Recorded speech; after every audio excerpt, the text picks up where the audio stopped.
Welcome to Kashmir Life. Today we are here at SKICC. A craft bazaar is going on here. Government of Jammu and Kashmir in collaboration with World Crafts Council are holding an event where more than 15 delegates from 15 different countries are present and so many artisans from around the globe are present here showcasing their craft.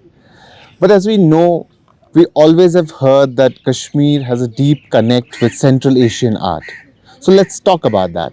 We have Aziz Murtaza here with us, who is from Uzbekistan and also heading WCC Asia Pacific. And also we have former Director General Tourism, Mr. Salim Beg, who is very closely associated with Handicrafts Department and he is presently handling the Intact Chapter Kashmir. He has recently visited Uzbekistan, so he has closely monitored the culture, craft and art of Uzbekistan. So let's ask him first, what are the similarities that he found there that Kashmir and Uzbekistan has similar in between? So Salim Saab, what are the similarities? We usually talk about that there are so many similarities. We talk about carpets, we talk about shawls. There are so many similarities with Central Asian culture and Kashmiri culture. How do you find that? There's an organization called World Crafts Council, which notifies or designates different cities as part of the cities network. Srinagar city has been designated as a craft city during this year. So we are perhaps the latest of the entrants. Now, incidentally, this year is also the 60th Diamond Jubilee of World Crafts Council. And for the current year, this Diamond Jubilee was held in India, in Delhi. As part of the World Crafts Council celebrations, there's also a World Crafts Forum.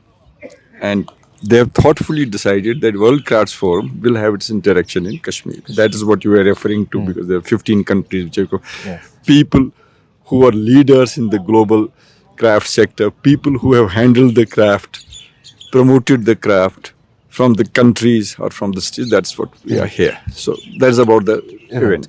Now coming to the Uzbekistan, as you mentioned, I have heard and read a lot about Uzbekistan and in terms of both crafts and history. We are very closely linked with Uzbekistan now in a situation where you can find the best of the crafts about which Kashmir has always been boasting or taking pride in, has traveled through geographies. And one of the most important centers of the craft happening, inflow of skills and technologies has been from Uzbekistan. Now, Uzbekistan is again itself a geography. At some time, it was just Khwarazm. At some time, it was Bukhara.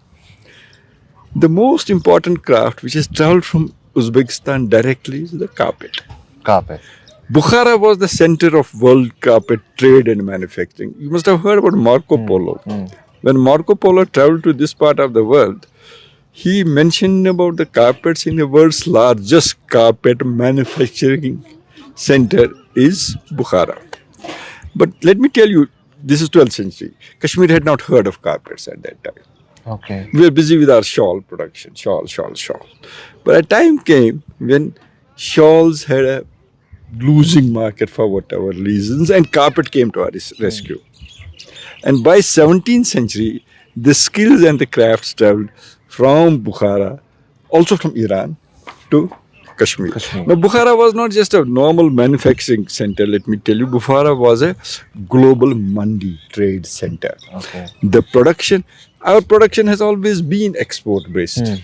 So our product would go always out. It's not that there was a huge local market. And then going to Europe that time was not the way it goes from early 20th century onwards. It went into circles. So Kashmir production would go from Kashmir to Kabul, Kabul to Bukhara, and then our connection would break at Bukhara. Then somebody else would take up from Bukhara. And Bukhara was supplying to whole of Europe through Russian market. I'm sure Mr. Aziz will talk about it. That's one thing. The other is the culture of crafts. I find a lot of similarity between, when I went there, between the way we manufacture it and the way they manufacture it. Decentralized, home-based, a craftsman by itself an industrial unit, a family involved into it. So wood carving again is something which we don't talk about when we talk about craft influences. I could see lots of craft influences flowing in wood carving from Uzbekistan. Okay. I am sure we had merchants coming from Uzbekistan to Kashmir and from Kashmir to Uzbekistan, which is part of the old creative economy, which shared not only the motives or the processes, also the thoughts. Thought process. Yeah, also the creativity in the craftsmen. So that is how I feel Uzbekistan is relevant and very important to Kashmir in both historic terms and in terms of processes. So that's what we have heard and we have read through books and all. But you visited there. Yeah. You have seen the ground reality. You True. have visited to Samarkand, to Bukhara, Yeah. to places which are very much associated with our history. So, is this what we read in books? Is this similar on ground? What are the similarities on ground? Well, as I mentioned, obviously what books have recorded is a fact. Okay. A fact of happening, a fact of time. Crafts always leave behind a legacy. So you can perhaps talk about conflicts or conquests, not in the legacy, but craft is something is harmony. So harmony survives. You can see and smell the kind of work they have been doing. I didn't, frankly speaking, I saw much more craft activity going on in Srinagar than in any city of Uzbekistan. But they present their country through museums, through markets, through people like Aziz Murtaza, is that this is our legacy. Yes. That is the pride we have. And that is what should be respected. Yes. So, Mr. Aziz, you are here in Kashmir. Is this your first visit to Kashmir? Yes, this is my first dream. Visit. visit. Yeah, because as Mr. Salim Beg said, we always heard about Kashmir a lot in Uzbekistan as well. We read a lot about Kashmir, Kashmiri pashmina, and carpets as well. Mostly when I say cultural, we have culturally many similarities in terms of crafts, in terms of music, in terms of language. I really found out like maybe more than 5,000 we have common words using in Kashmir and also in Uzbekistan, as well as lifestyle. People, how they live, how they do their daily lives, and also make their relations between each others, like weddings. Also, in terms of crafts, today we are mostly came with the crafts forum. In terms of crafts, we have also very similar histories, different time, different eras. We had different influences, conquers what happened, and during the last 100 years, we were under the Soviet Union, and at that time, many crafts they were centralized by the Influenced. government, and nothing was done by private. Everything was done in the factories and more industrial way. So, as Mr. Salim Beg mentioned, when he traveled to Uzbekistan, he found so many similarities. So, you are here in Kashmir. You went to different places. You went to you visited the craft bazaar. You saw the craft. You saw the art. So, do you feel that there is a similarity? There is that passion, that craftsmanship is similar what we find in Uzbekistan, and do you think there's a link between Kashmir and Uzbekistan?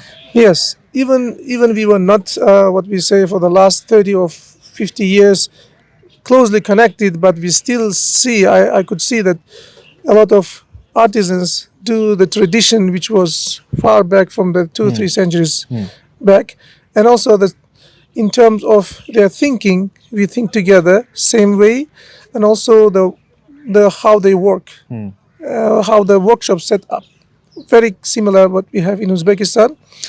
You know, for the last 2-3 decades, the government of Uzbekistan paid very much attention to develop the crafts. We see the crafts not just economically, but mostly in social and cultural, because we give more job opportunities for home-based people. As Salim Beg said, we have a lot of home-based workshops and women at home. They do a lot of embroideries, and now I see the men. They were still doing the embroidery, but in Uzbekistan now mostly women are in embroidery, women are in weaving, but the whole process of what we say processing is done by men Okay. still. In terms of wood carving, of course, it's just done by men, but we still have some female artisans doing the wood You carving. can also find good number of female artisans there. Yeah. Also, in terms of colors, you also love different, what we say, vibrant Vibrant colors. colors. We same do in Uzbekistan. We love the vibrant colors. You know why?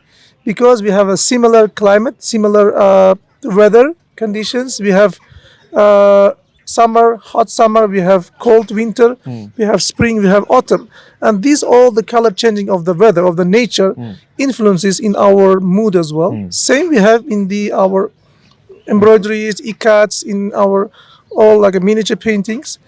This I see the similarity.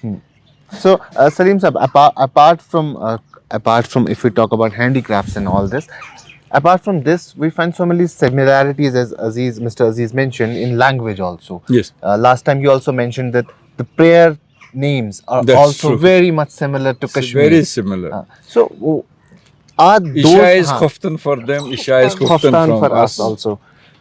Zohar prayer is patient for them, patient from us. Maghrib is Sham for them, Sham Sham for for us. us. So there's this similarity, but perhaps because of the Turkish influence. Yes. There's a lot of But Turkish even in influence. Turkish, they don't say khufta. No. They don't say isha. But only in Uzbekistan, we say Uzbekistan khufta, and Chinese Turkestan. yeah. Uyghur. In Uyghur territory, Yeah, Xinjiang territory, they also yeah. call the same name. But there's one important point which he touched is about when we talk about the craft. What's craft? Craft is basically sensibility. Craft is effervescence of your creativity. And motive plays a very important role. Colors play a very, Very important important role. If you see a Suzani of Uzbekistan, which is their needlecraft, and Sozanis of ours, like the ones you saw just now, colors remain almost the same, as he rightly pointed out, and we must thank him for pointing it out. Not only the colors, the motifs. Motifs are also So similar. So Your similar. shawls are floral, their Susani is floral. The other important thing is when I talked about the carpet, we also had the raw materials which we were not using the way they are used now in those times. So we knew that the carpet has to be both silk, has to be woolen. The whole manufacturing thought, which or the process which goes into a product, has traveled from Uzbekistan. And if you want to know that, you should go to the Bukhara Carpet Museum. When you move in a carpet music. carpet museum in Bukhara, you are suddenly transported to Srinagar carpet. Straight away. When I moved around, I could feel that I am in a carpet showroom, except that we have, by and large, commercialized it. They have given a different pedestal. They're preserving it. They are preserving it as their past history, preserving it as their past Legacy. glory. I thought that they value the crafts and the craftspersons in a manner which there's a lot of learning for us from that. There's a lot of learning for us from that. So it is important for us to understand that though we are not connected geographically that closely, but we are connected through crafts, we are connected Yeah. through language, we are connected through our mindset. Like he pointed out, we're connected through climate. Climate So also. it is very important Very to understand and document all those things. So if we talk about this event, it is like a cultural exchange program. True. Where we can find so many artisans from different parts of the globe, be it Iran, be it Nepal, be it Kyrgyzstan, Uzbekistan. So, how important are these events to promote the art and craft of Kashmir? Very important because a lot of learnings for the crafts as such. We are craftsties in the geographies. Iran, Uzbekistan, Kashmir. And there's a lot of learning from the experience of manufacturing, of processes, also of marketing. And also how you present your crafts in terms of art, in terms of the creative functions. So there has to be a city to city linkage. I was talking to the president, Mr. Saad, yesterday, that apart from the platforms which World Craft Council has created, there has also to be a linkage between cities, so that you being the organization which has enlisted cities, and cities must talk to each other. Each other. Cities must out. I'm sure Uzbekistan has an experience which we would like to emulate. We have experience which they would like to emulate. So these forums have also helped in networking, but I think this has to go ahead. This has to So you diversify think this. WCC or forums like these can be a bridge between people? They would be there. The potential, and I'm happy to share with you that there's a thinking in the World Crafts Council that this city connection, which is sister city concept or whatever you call it, is as important as the forum itself. बिल्कुल. So Aziz, Mr. Aziz, you're part of WCC. You are heading Asia Pacific. So what are your thoughts, keeping in mind the Kashmir craft, keeping in mind the Kashmir handicraft? How can you individually or as WCC help the artisans of Kashmir and help the art and craft of Kashmir and take it to the next level? Okay, I'm with World Craft Council over the last 8 years, and even for the last 2 years, I could bring almost 13 cities into the network of World Craft cities. And my vision is when we bring cities to our network, is actually we are bringing the government, artisans, and the whole community. By this, we want, as Salimbek said, we want to make bridges between the cities, between the artisans, and make collaborations. When we say about Kashmir, first of all, this would be collaborations between the artisans. We already set arrangements to bring artisans, as Salimbek did, to go to Uzbekistan and to go to other countries, cities, craft cities. When they come, when they see other artisans, they have more inspiration. They come with a different motivation, and they also have a pride that they're doing this. Also, we do between the different cities in terms of, for example, we have in Uzbekistan, Rishtan for ceramics, so we can bring ceramic artisans. We have wood carving in Kokand. Wood carving we have here. When we do this kind of collaborations, we always have interchanging or exchange between the experience and knowledge between the artisans, and at the same time we do a lot of events happening. One of them is in Kokand, one of the last kingdoms in Central Asia, Kokand. We have a very big handicraft festival which is happening every 2 years in September, and the next will be in 2025 in September. And this will be also good platform for Srinagar artisans to come, because wherever you go to different events, it's from Allah that you came across with the new buyers. One example is that we invited from Indonesia, from Jakarta, an artisan, and he could find in last festival in Kokand 2023 a buyer from Qatar for his very nice handmade bags, 3,000 pieces. Oh, no. 3,000 pieces. It's really amazing. Yes, and 300 pieces order from Bukhara. Yeah, you see, you always, besides having daily sales, you also have orders. This would be another option. And also we have in our World Cup City, we have a collaboration between artisans and designers. So all those events can help artisans a lot. Of course, this is a platform where they meet, where they exchange, interact. And also I started a new project which is called, you already have like a craft safari, but more with the craft tours to craft cities. With this project, I want to bring designers, buyers, all the people who are interested in crafts, not just normal tourists, but only interested in crafts. When they come, when they visit, this is also potential buyers and clients for future. And also, I definitely want Srinagar artisans to visit other countries, other cities, and see by their own. You should provide some, you should facilitate them actually. Definitely. We have all over Asia Pacific many events happening, and we have in our website calendar of events happening every month, every different country, and they can visit and just write to us that they want to go this way, that way.